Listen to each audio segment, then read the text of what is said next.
You think life is fair? You think working hard automatically brings success? It doesn't. Power, real power is not given, it's taken. Not through force, but through understanding. Whether you're in a company, a family, a community, or online, you're already inside the game of power. The question is, do you know the rules? Most people don't.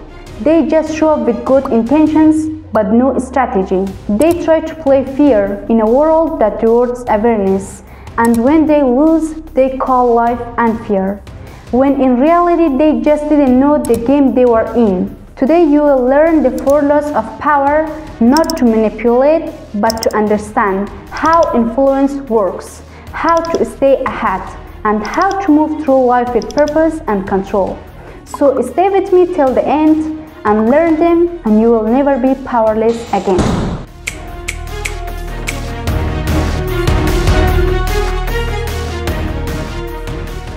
In the name of the kind and merciful Allah, hello everyone and welcome back to the channel. First thing first, you have to know is the rules of the game. Every arena of life, from the boardroom to the dinner table, operates under a unique set of rules. The rules of the power are not written anywhere, but they are everywhere. They are the silent codes that define what's socially acceptable. You don't shout at people, you don't humiliate them, you don't cross ethical lines. Some of these rules you may not agree with. You might think they are fake, political, or even hypocritical, but the truth is, you don't have to believe in them, you just have to understand them. Because if you break them, you don't look strong, you look stupid. These invisible rules dictate how people behave, what earns respect and what causes rejection. Think about it. The way you speak to your boss isn't how you speak to your best friend. The tone you use in a negotiation isn't the same as when you're joking at a cafe. Every environment has a code. A silent operating system built on culture, hierarchy, and emotion. For instance, in a company, the explicit rules are simple. Arrive on time, meet deadlines, follow policies. But the real rules, the ones that determine who climbs and who stays stuck, are psychological. Who speaks with confidence, who listens at the right moments, and who gives credit strategically.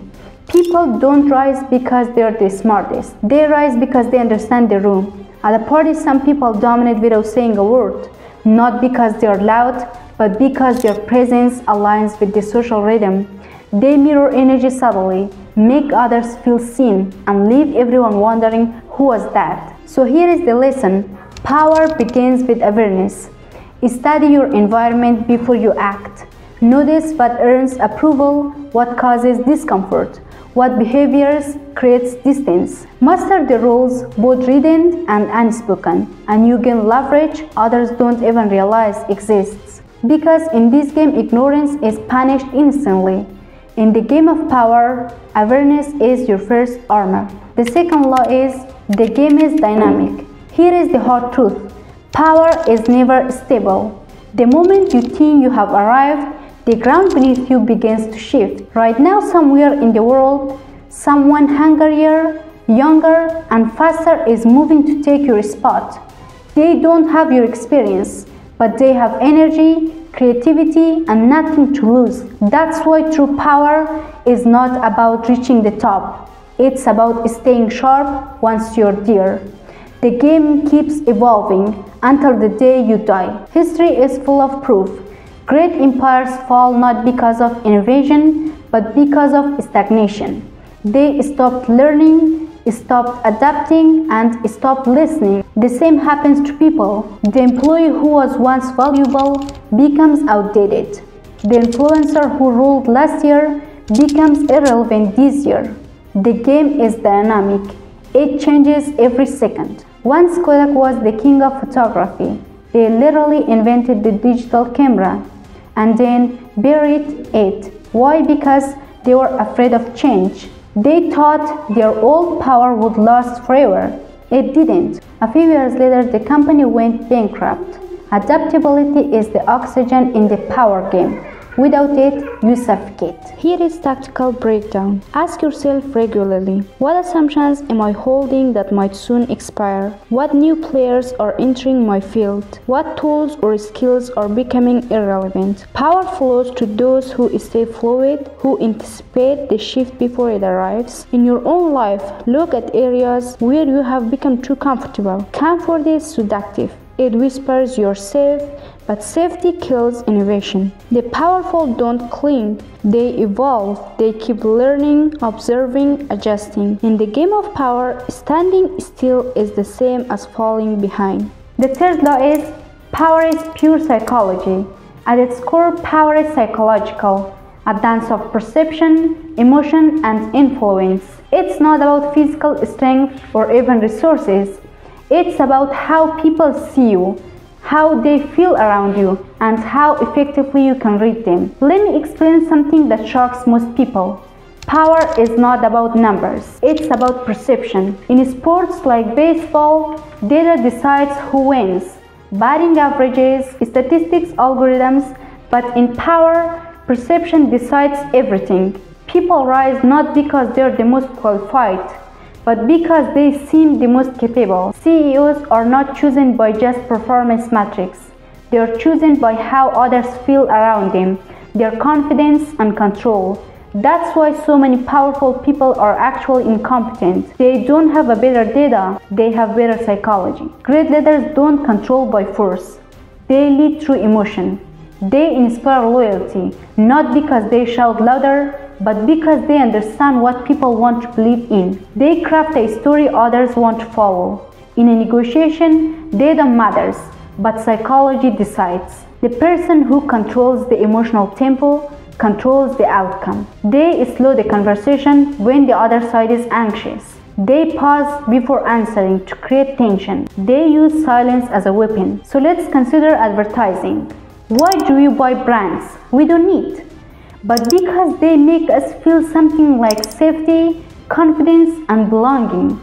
Advertisers are master psychologists.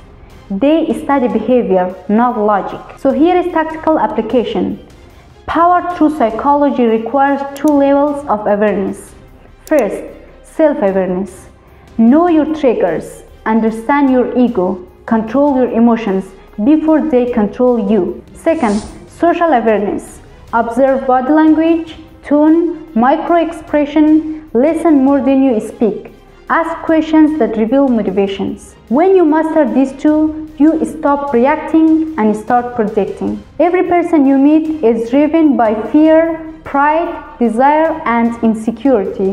When you read those emotions, you can move people gently and strategically. Power is emotional intelligence in action. Learn to influence feelings, not just the fact, and you will never be powerless again. So finally, the fourth law is the goal of the game. So what is the point of all this? Why play the game? Is it control, recognition, wealth? Maybe. But beneath all of that lies something deeper: agency. Power gives you the ability to move the world closer to your vision, to turn thought into impact, to create. Clarify your desired outcome before you chase power. Define what it means to you. For some, it's influence, being heard and respected. For others, it's leadership, guiding a mission, a team, or a movement. For a few, it's mystery, control over their own minds and habits. Without purpose, power becomes poison. It leads to ego, manipulation, and isolation. But with clarity, power becomes creation, a tool to serve, to lead, and to build. The greatest leaders use the power to uplift, not to dominate. They play the game strategically, but with conscience. Because power without direction destroys. Power with direction transforms. Most people go through life playing blind, unaware of the game around them. But now you see it. You understand the laws, the movement, the psychology, and the purpose. So play consciously. Learn the rules and use them wisely. Stay adaptable, never comfortable. Study people deeply and quietly, and define your purpose clearly and fearlessly. Because the ultimate form of power is not control over others, it's control over yourself. play the game, but never lose your soul. And if you found this video helpful, smash that like button, subscribe to my channel, and check out my next video.